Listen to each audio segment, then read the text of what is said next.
Hey, let me tell you a story. It's Rosemary here. The car door opened and I was thrown out. It's my story. Behind me, I had the car roar. This was. Let me tell you the year. I think it was around about 1986.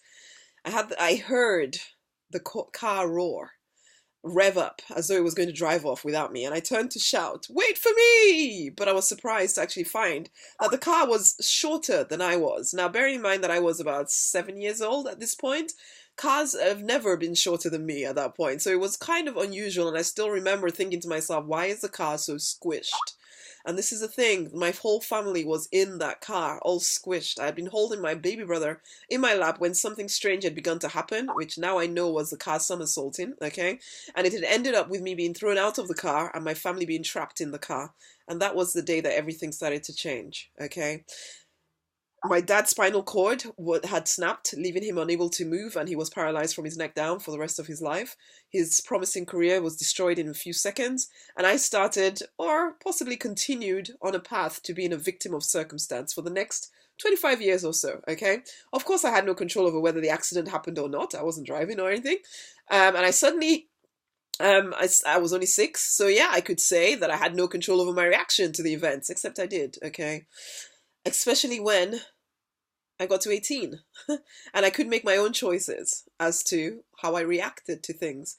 But a lifetime of being victimized by car accidents and crazy adults that wanted to lord it over me, armed robbers who wanted me to be afraid, uncles who wanted me for sexual purposes, all of that had left me feeling like I had a right to be a victim and leader. So, I get it. You may have had a worse story even than me, one that you've overcome, okay? I on the outside seem to overcome mine as well. I became a pharmacist. I seemed to be a success. I could have lived that way forever, but it was all a fear-based response. I was a victim, and so I needed to be safe, to forget my own dreams and desires and take the safe path, the path that most travel.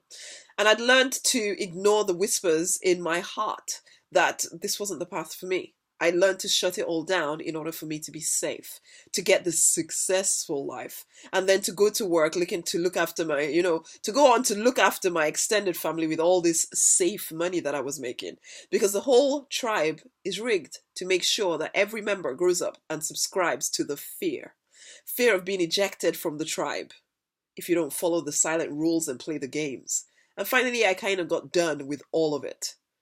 Leader, you know what I mean. You're probably still playing by the rules, feeling trapped by them, but you don't see that there's a way out. You overcame a lot and your life is defined by that story. And it can be one that empowers you, or it can be one where you keep trying to stay safe and therefore you become a victim of your story. And honey, victims, they never win.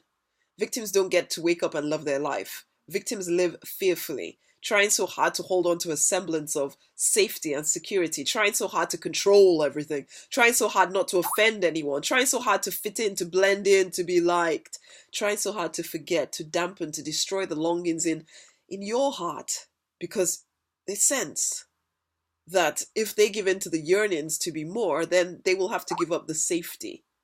And people may not like them anymore for upsetting the apple cart, or people may not like you anymore for upsetting the apple cart. And so you may choose to be liked and to be safe rather than to live and to really actually live. And you may be successful, just not really. So is this really what you want, leader? It is what the tribe would dictate that you should want, but do you want it? I still remember going to a cousin's wedding when I was considering marrying my husband, the one my family did not want me to marry. And my cousin's affair, or my cousin's wedding, sorry, was a tribal affair. The tribe was there. Everyone and their dog turned up. I didn't even know most of the people there, and I get the feeling that she didn't either. But it was the done thing. And I was being chastised for loving my husband, who was then my boyfriend. And someone asked me, "Don't you want a wedding like this, where everyone comes and we're all happy to be together and, we're happy for you?" And I'm like, no, I don't want a wedding which makes my parents proud but leaves me feeling like I had to kill off my own dreams and desires in order to give in to them. Seriously. If the prize for killing off myself is just that I get to kill off myself some more and probably do it for the rest of my life, then no! I don't want that kind of conditional love, thank you very much. Why the hell do I want that mess?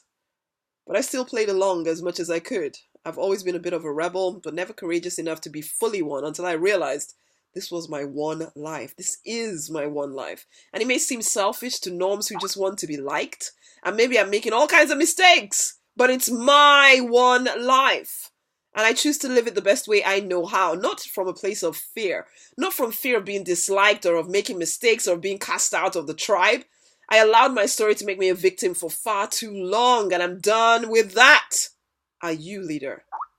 Or are you still telling yourself that it's noble to lay down your vision, your dreams, your life, to make the people in your life happy?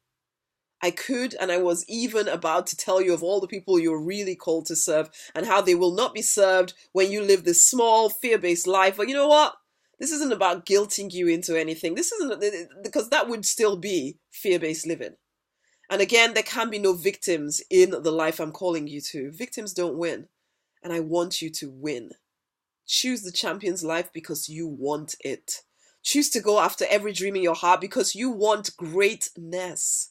Choose you because you want to. Let your story be part of your power, your story of overcoming the past and waking up to the potential within you. Let that empower you to greater things because you want to. You are a leader. You're born to rule and reign, to win, to realize every dream and vision within you. Fight for. Deliberately design that life because you want to. Honey, the Get It Done Already Wealth Accelerator Day is here. And if you want to win at life and business, then get in touch to inquire about working with me one-on-one for one day, either on Skype or in person, to get your whole business mapped out and making you sales. It is only for the driven, the determined, the deliberate leaders who are done with being stuck, who are done with being held back by technical stuff or their own internal nonsense about what is possible. We will work together, and in one day, we will get clear on what your purpose is and what you need to do to make it happen. We'll get clear on who your person is and what you need help, or what you help them with. We'll get clear on how you need to show up to make the sales stick and fast. We'll get your lead magnet up and ready to rock and roll, to get your mailing list sorted. We'll get your first digital product planned out, probably even started. We'll map out the rest of your business. We'll get your website up and running. We'll set up your social media presence and have a plan of attack, which you'll start implementing that very day. And you will have 2 follow-up one-on-one calls with me to make sure everything is locked and loaded in the first 4 weeks after our day together, okay? Now spend the day with me in person or online, and let's hash your whole business out. Let's get onto the fast track to success. Let's get you showing up, having fun, making sales, being that person who wins and loves every minute of it. Send me a message if you're ready to get you and your business out into the marketplace right now. I am on Facebook, Rosemary Nonny Knight. Until the next time.